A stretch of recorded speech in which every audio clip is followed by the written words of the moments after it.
My sister stole my wedding husband and got pregnant, but when she tried to move into our newly bought house, she was in for a surprise. I always thought betrayal would feel like a sudden punch to the gut.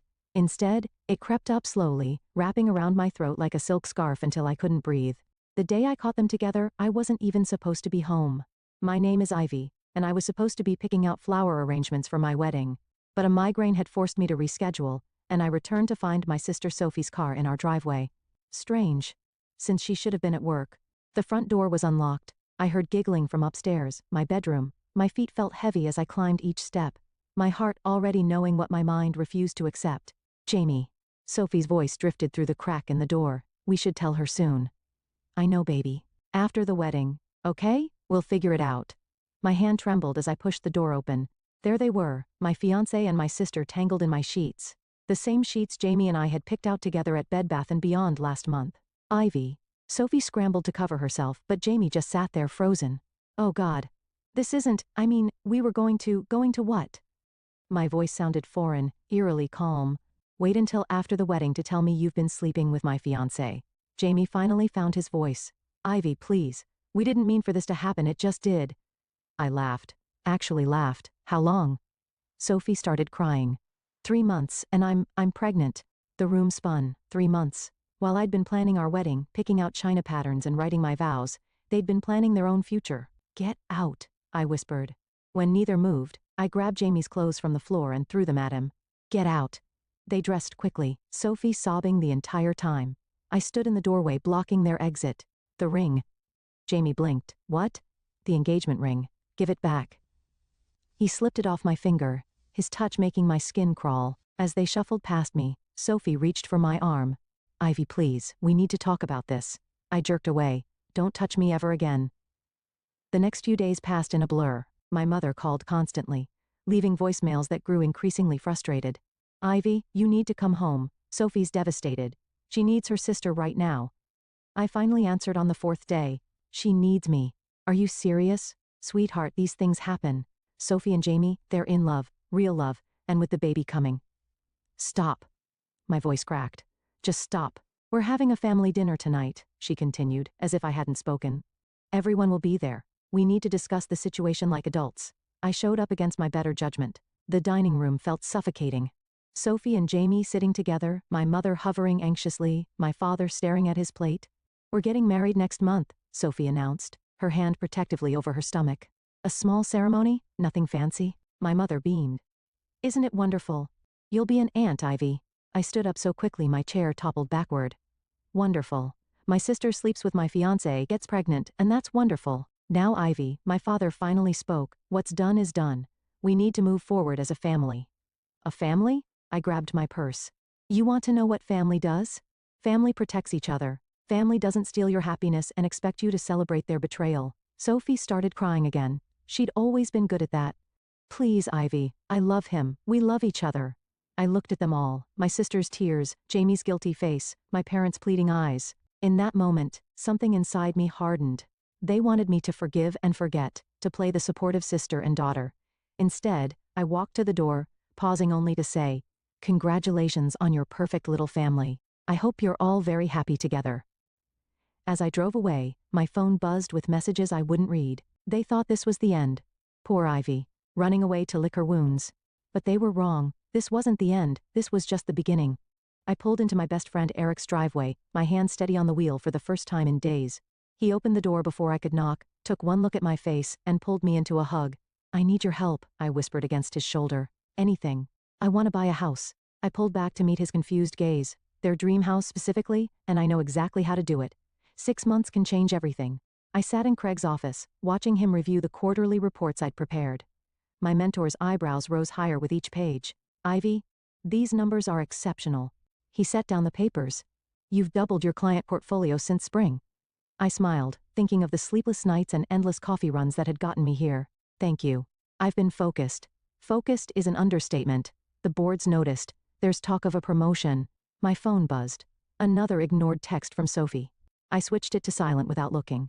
Speaking of focus, Craig leaned forward. How's the house hunting going? Actually, I'm closing on a property next week. I tried to keep my voice neutral. The Victorian on Maple Grove, Craig whistled. That's quite a purchase for a first-time buyer. You sure about this? More than anything. After work, I met Eric at our usual coffee shop. He was already there, laptop open, real estate documents spread across the table. The sellers accepted your offer, he said without preamble. But there's something else. Look at this. He turned his laptop toward me. On the screen was Sophie's social media post. Can't wait to start our new chapter. Dream home, baby on the way. Below was a photo of her and Jamie in front of the same Victorian house I was about to own. They don't know, I said, sipping my coffee. They think they're getting it. Ivy. Eric ran a hand through his hair. Are you absolutely sure about this? Once you sign those papers, they're meeting the realtor tomorrow, I cut in, to make their offer. An offer they can't afford, by the way. I've seen Jamie's financials. How did you? Denise in accounting. She owed me a favor. Eric closed his laptop. You've thought of everything, haven't you? Almost. I pulled out my phone, showing him the invitation I just received. Sophie's having a housewarming party next month, for a house she doesn't own yet. My phone rang. My mother this time. I declined the call. They're going to hate you for this, Eric said quietly. They already do. They just pretend they don't. The next week passed in a blur of signatures and legal documents. I sat in my lawyer's office, pen hovering over the final paper.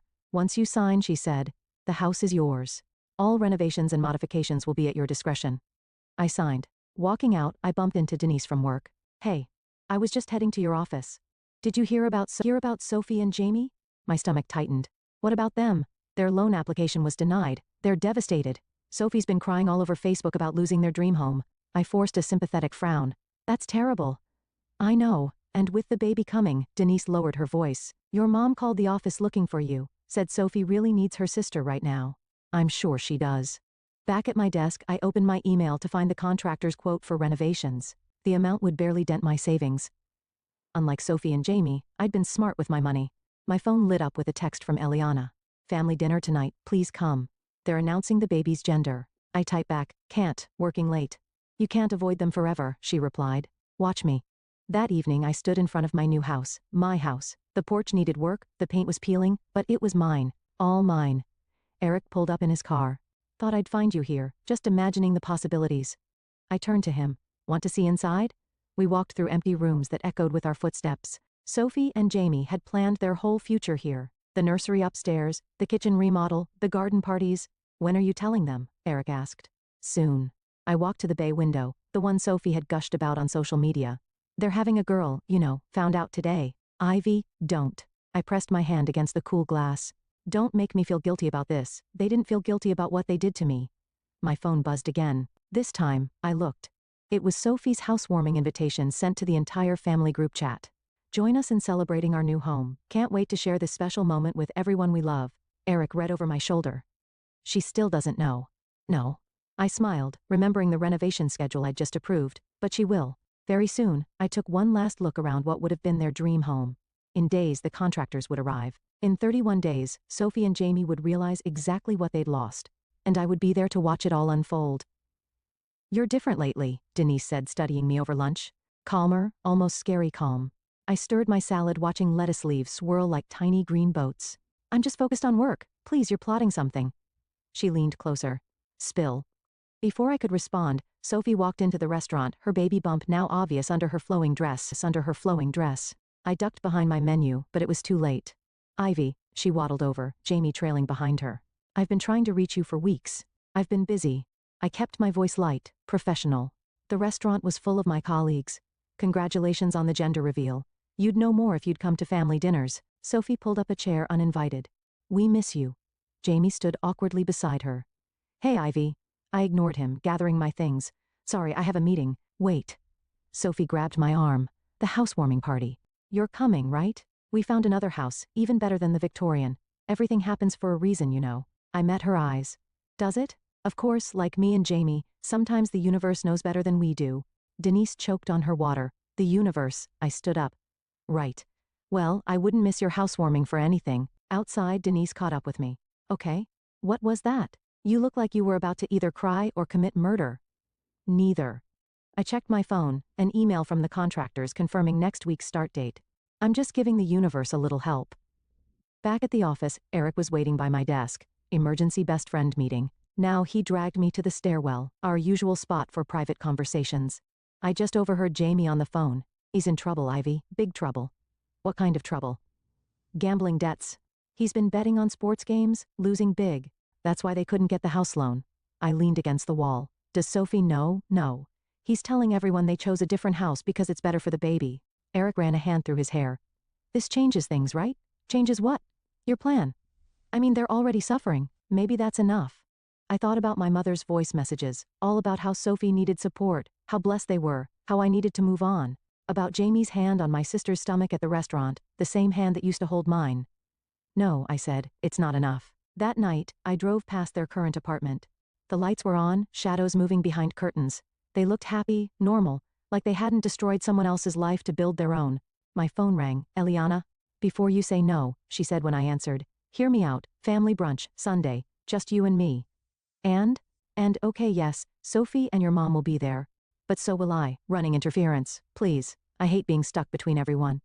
I sighed. Fine, 1 hour. Sunday arrived, too quickly. I walked into the cafe to find Sophie already crying. These hormones, she sniffled as I sat down. I'm just so happy you came. My mother beamed. See, this is what family does. We come together.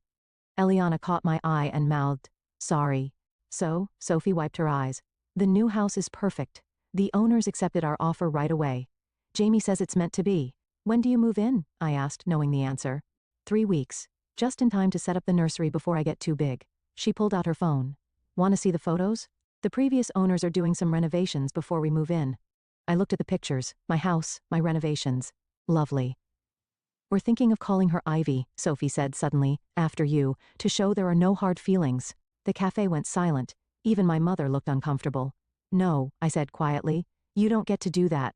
But, you don't get to steal my life, and then name your baby after me like it makes everything okay. Sophie's lower lip trembled. I thought you'd be honored.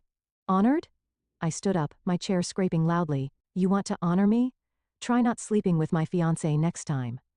Ivy? My mother hissed. People are staring. Let them stare. I grabbed my purse. I'm done pretending everything's fine. Eliana followed me outside. That was intense. It's about to get more intense. I showed her the contractor's schedule on my phone. They start tomorrow. The renovation that Sophie thinks the sellers are doing? Exactly. She studied me for a long moment. You know this won't make you feel better, right? Maybe not. I watched through the window as Sophie cried on our mother's shoulder. But it'll make them feel worse. And right then, that was all that mattered. Eliana's birthday party felt like walking into a minefield. The backyard was filled with familiar faces, all pretending not to watch me as I navigated through the crowd. Eric squeezed my hand reassuringly. We can leave any time, he whispered. Not yet. I spotted Jamie by the drinks table, checking his phone with a worried expression. This is getting interesting.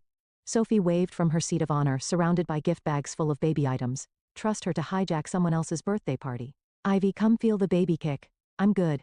I grabbed a glass of wine, watching Jamie slip away to make another phone call. Eliana appeared beside me. He's been doing that all afternoon. Sophie thinks he's handling work stuff. Bookie stuff, more likely, I muttered. What? Nothing. I forced a smile as my mother approached. Ivy, darling, Sophie's about to open the presents. Come sit with us. Actually, I raised my voice slightly. I'd love to hear more about the house, Sophie. The renovations must be almost done. Sophie brightened. Oh my God, yes. The contractors have been amazing. They're painting the nursery this gorgeous shade of lavender. Contractors, Jamie interrupted, returning from his call. His face had gone pale. What contractors? The ones doing the renovations before we move in. Sophie frowned. You said the sellers arranged everything. Jamie tugged at his collar. Right, of course. I sipped my wine, watching him squirm.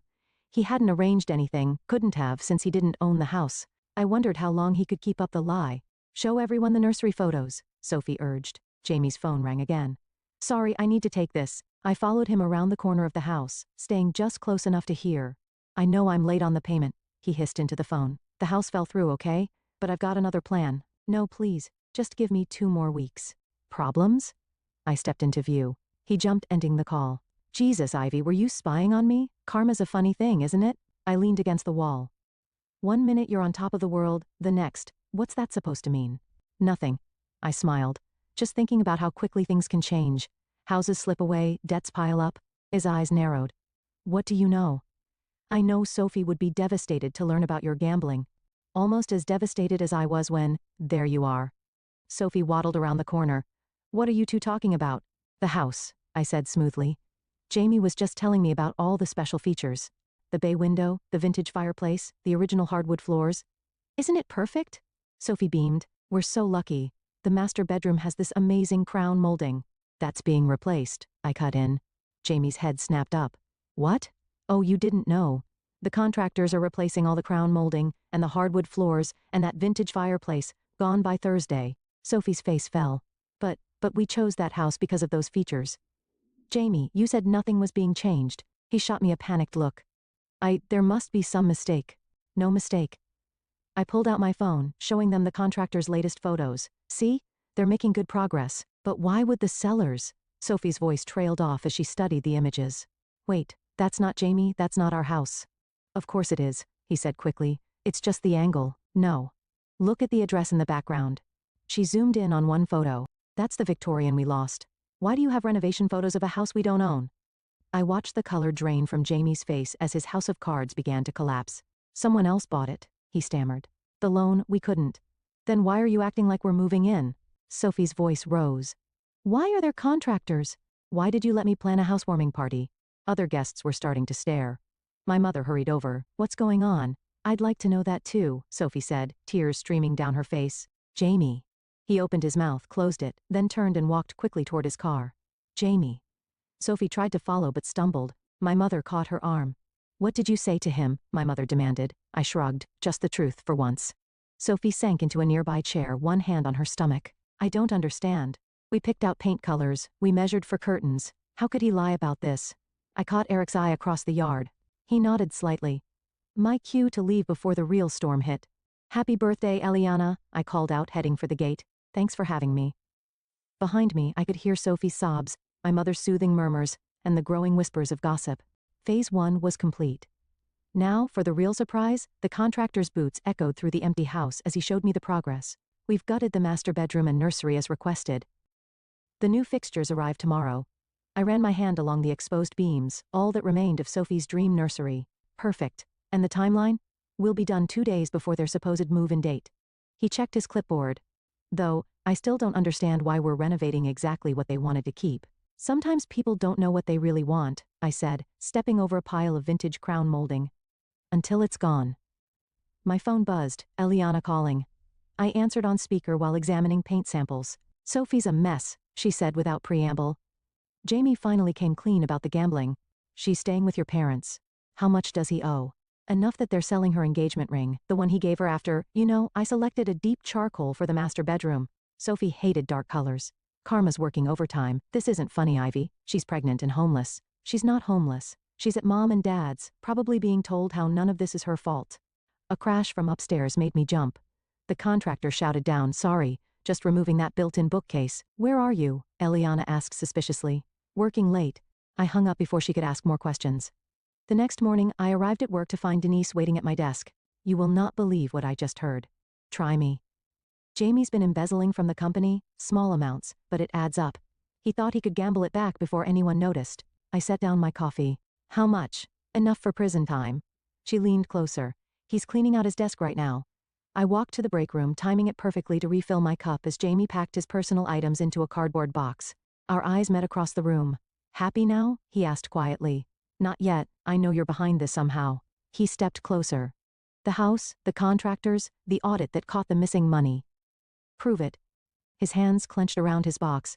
I loved you once, No, I corrected him. You loved what I could give you. Stability, status, a future. Then Sophie offered something more exciting. She needed me. And now, I gestured at his box. Does she still need you? An unemployed gambling addict with possible prison time. Security arrived before he could respond, escorting him out. I watched from my window as he loaded his box into his car, then pulled out my phone to check the contractor's latest update. The Victorian was transforming daily. Gone were the vintage details Sophie had swooned over, replaced by modern fixtures and stark colors.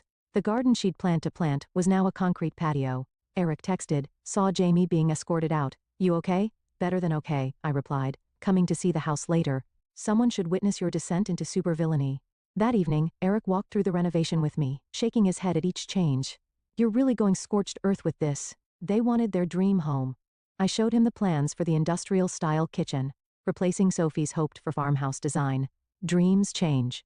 Speaking of changes, he pulled out his phone showing me Sophie's latest social media post. A tearful announcement about postponing the housewarming due to unforeseen circumstances. Unforeseen, I scoffed. She should have seen everything coming the moment she decided to sleep with my fiancé. And what about your parents? They're caught in the crossfire. I remembered my mother's voice messages all about supporting Sophie, understanding Sophie, forgiving Sophie. They chose their side. My phone lit up with a text from an unknown number. It was Jamie. Please, she's pregnant. Just tell me who bought the house. We can work something out. Still taking calls from your ex. Eric peered over my shoulder. Not for long. I blocked the number, then opened my email to approve the final renovation changes.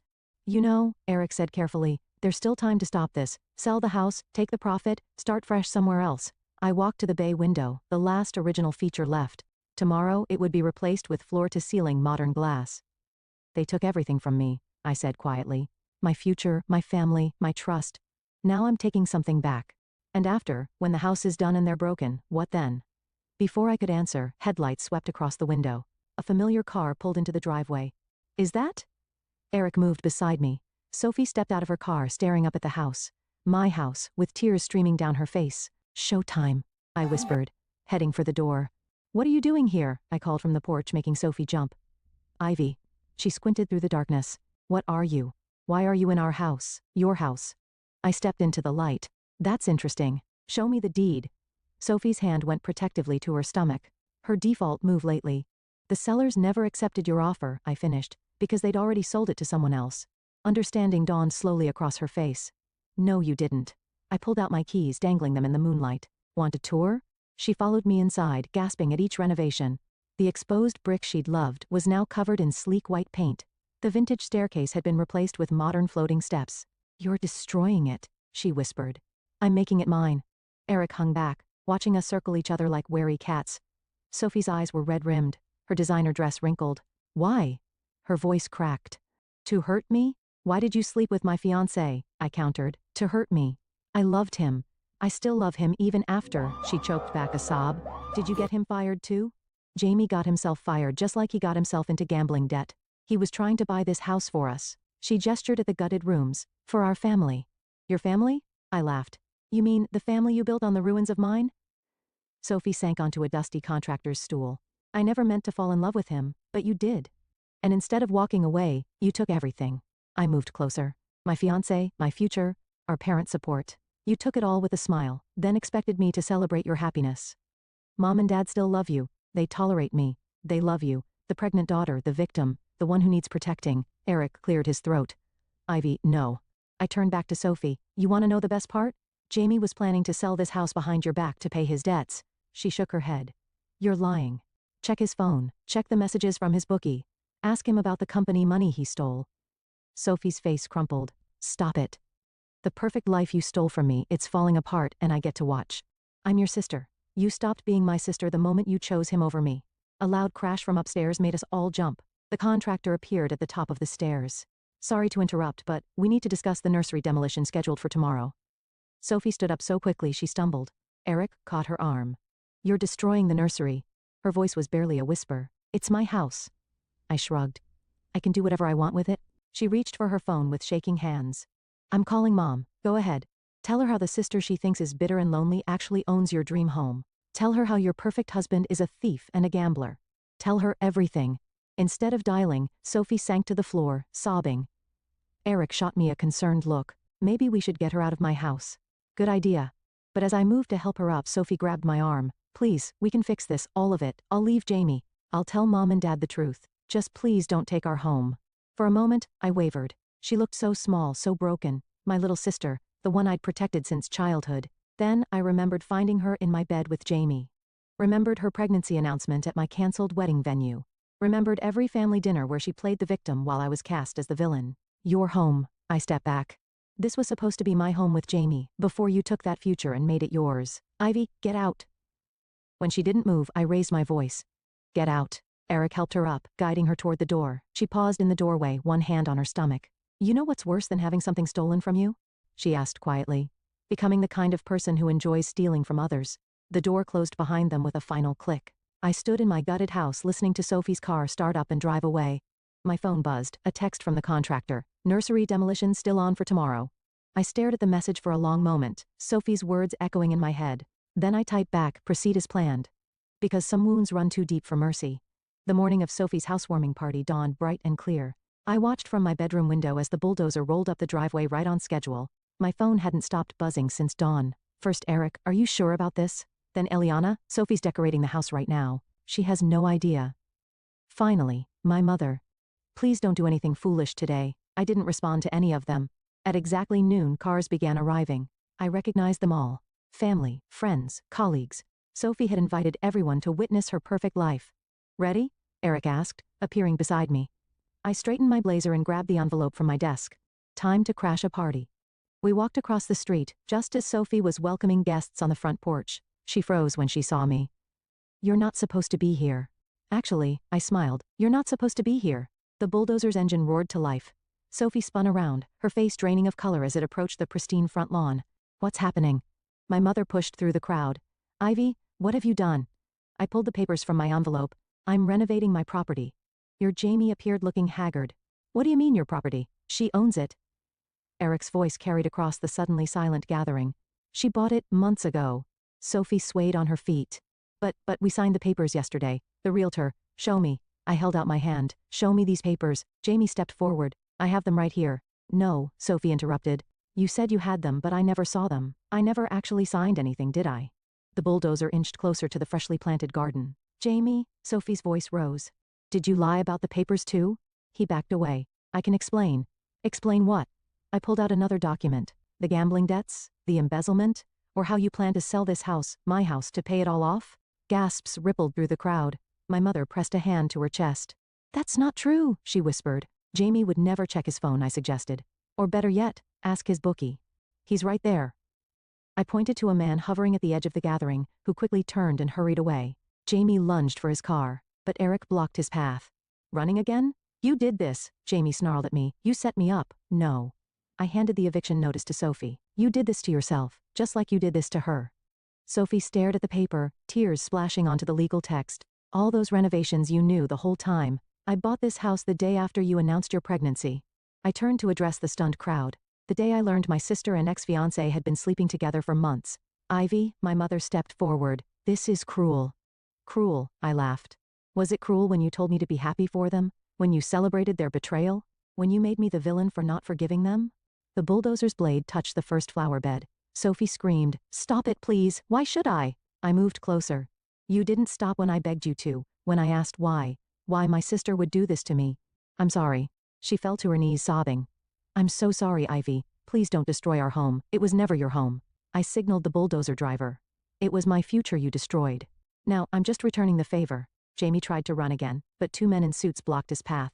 James Fletcher, one flashed a badge. We need to discuss some financial discrepancies at your former workplace. As they led Jamie away, Sophie crumpled the eviction notice in her fists. Where are we supposed to go? That's not my problem. I turned to leave, then paused. Oh, and Sophie, don't name your baby after me. She deserves better than that. The crowd parted as I walked away, whispers following in my wake. I heard my mother calling my name, heard Sophie's sobs, heard the bulldozer's engine growling. Eric caught up with me at the sidewalk. Well, that was justified. I was going to say intense. He glanced back at the chaos we'd left behind. Feel better. I watched as my family's perfect facade crumbled, just like the house would soon crumble. Sophie being led away by our parents, Jamie in custody, the party guests fleeing the scene. Ask me tomorrow, I said, and walked away from the ruins of both our dreams. Behind me, the bulldozer began its work. The demolition dust had barely settled when Eliana found me sitting on my front porch, watching the sunset behind the partially destroyed Victorian. Everyone's looking for you, she said, settling beside me. Let them look. She handed me a cup of coffee. Jamie's being held without bail. Sophie's at the hospital. Stress triggered early contractions. The coffee burned my tongue, but I welcomed the pain. It felt real grounding. Did you know, I said, that I used to imagine my whole life in this house? Sunday dinners, Christmas mornings, kids running up and down those stairs. And now I'm going to sell it as is. I gestured at the demolished garden, the exposed beams, the chaos I'd created. Let someone else build something new from the wreckage. My phone lit up, my mother calling again. This time I answered. Where are you? She demanded. Home. This isn't funny, Ivy. Your sister needs you. No, I said quietly. She doesn't, and neither do you. I hung up as Eric's car pulled into the driveway. He carried a box of my old photos, the ones I'd left at my parents' house. Your mom dropped these off at my place, he said. Think she was hoping to find you there. I pulled out a photo, Sophie and me as kids, matching Halloween costumes. We used to be inseparable. People change. No, I crumpled the photo. People reveal who they really are. Eliana's phone buzzed. She read the message, then looked at me carefully. Sophie lost the baby. The words hung in the air like the demolition dust. I waited to feel satisfaction, victory, something. Instead, I felt hollow. Ivy, Eric touched my arm, talked to us. I wanted them to hurt like I hurt. I stared at the ruined house, but this isn't what I wanted. What did you want? I don't know anymore. Headlights swept across the lawn as another car approached. Sophie stepped out, looking pale and small in her hospital gown. You shouldn't be here, Eliana started. But Sophie held up a hand. I need to say something. I stood facing my sister across the debris-strewn yard. She looked at the destruction around us, then back at me.